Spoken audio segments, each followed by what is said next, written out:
Caldor Fire scorches homes as it closes in on Lake Tahoe. Blaze moving 200 feet per minute in areas. I'm just tired and stressed right now. Caldor Fire scorches homes as it closes in on Lake Tahoe.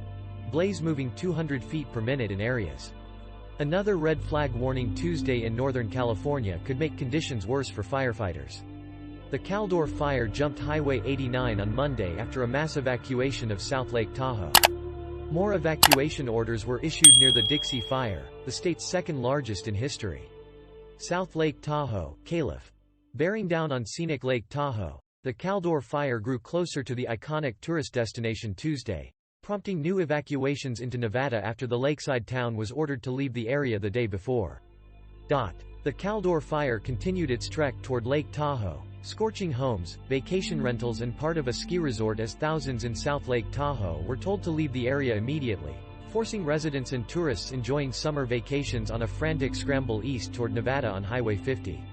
New evacuation orders Tuesday extended into Douglas County, Nevada, for the first time, forcing residents in communities near the southeastern edge of Lake Tahoe from their homes. The California Department of Forestry and Fire Protection said the wildfire, which started August 14, had spread through nearly 200,000 acres and as of Tuesday evening was only 18% contained. Conditions Tuesday were expected to fan the flames further, with a red flag warning remaining in effect across the region. Wind gusts up to 35 miles per hour and single-digit humidity could cause fires to grow rapidly, the National Weather Service said.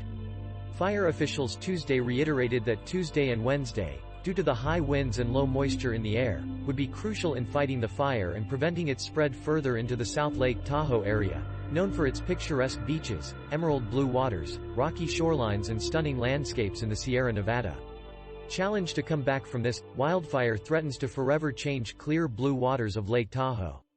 Related. Caldor Fire, knocking on the door of Lake Tahoe area, becomes nation's #1 priority for firefighting resources. Stephen Vollmer, a fire behavior analyst at Cal Fire, told USA Today in an interview the fire was moving at speeds of 200 feet per minute in areas. The rapid spread was being caused by flames and tree canopies hopping from tree to tree, allowing embers to travel a mile ahead of the fire's edge. It's really what is behind some of this rapid growth we've been seeing, he said. He noted that while a host of resources and fire personnel were dedicated to protecting Lake Tahoe from the blaze to redirecting the fire away, any possible timeline for it hitting the area was unclear. Mother Nature has a way of doing her own thing, he said. We're at her mercy when it comes to these winds. Nearby casinos shut down Monday, a hospital was evacuated and tourists and residents jammed the streets of the typically relaxing lakeside vacation spot. This is a systematic evacuation, one neighborhood at a time, South Lake Tahoe Police Lieutenant Travis Cabral said on social media. After the evacuation orders went into effect for the city's 22,000 residents, the fire jumped Highway 89 and moved north on a ridge into Myers in South Lake Tahoe, a USA Today Network reporter observed. Crews were trying to protect homes near the Christmas Valley community, just south of Lake Tahoe along Highway 89. Timothy Pritchard, who had lived at South Lake Tahoe for 13 years, was among the first evacuees to arrive in Reno after being turned away from a Carson City shelter that reached maximum capacity. I'm just tired and stressed right now, he said, crying. The Caldor Fire is one of 83 large fires and complexes burning more than 3,900 square miles across the West, according to the National Interagency Fire Center. Cal Fire said winds near the Caldor Fire were allowing embers to travel farther from the fire's edge and starting small blazes 3/4 of a mile from the fire line. The fire threatened containment lines established along US 50, Cal Fire said. Tim Ernst, an operations chief for Cal Fire, said much of the western section of the fire remained well contained, and crews mainly worked to ensure no hotspots flared up.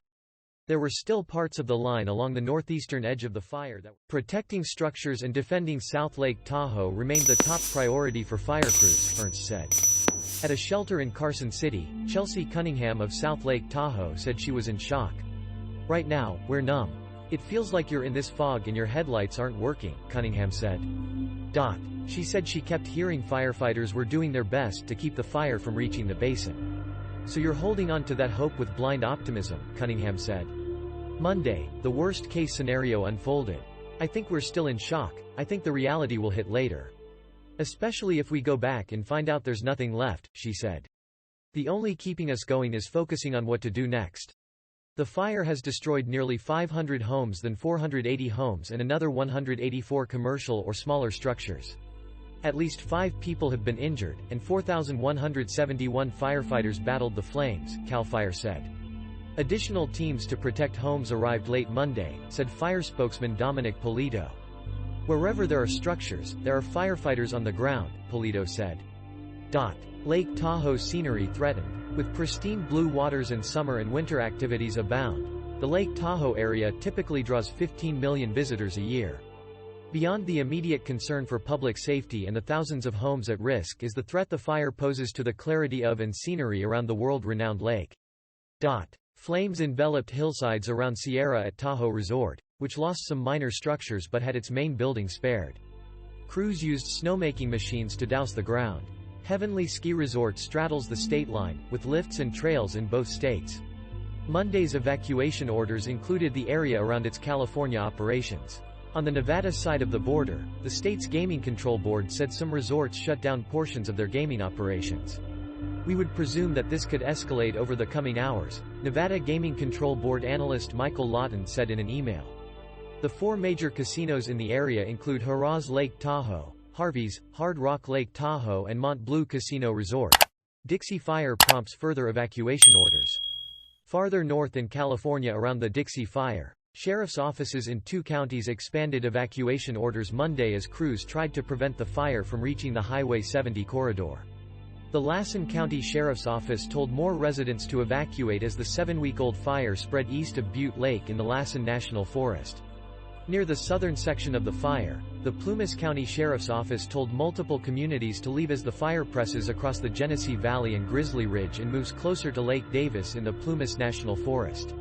The blaze, at more than 807,000 acres, is the second largest wildfire in state history.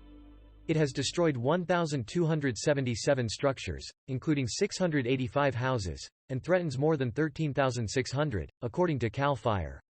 Firefighters have the flames almost 50% contained. A red flag warning was also in effect in the area near the Dixie Fire. Since its start July 13, the Dixie Fire has consumed about $1 billion of timber, and an additional $1 billion is threatened, according to Lassen National Forest's Outlook report. Across California, 13 large wildfires are burning. Climate change has caused wildfires in the West to grow more frequent and intense in recent years, scientists say. The blazes caused forest officials to close all of the state's national forests to visitors for at least 2 weeks in hopes of helping fire crews get a handle on spiraling crises. We do not take this decision lightly, but this is the best choice for public safety, said Regional Forester Jennifer Eberlein. Contributing Brian Duggan, Amy Alonzo, Kristen O., Ed Comenda and David Rodriguez, Reno Gazette Journal. Jessica Skropanik, Reading Record Searchlight, The Associated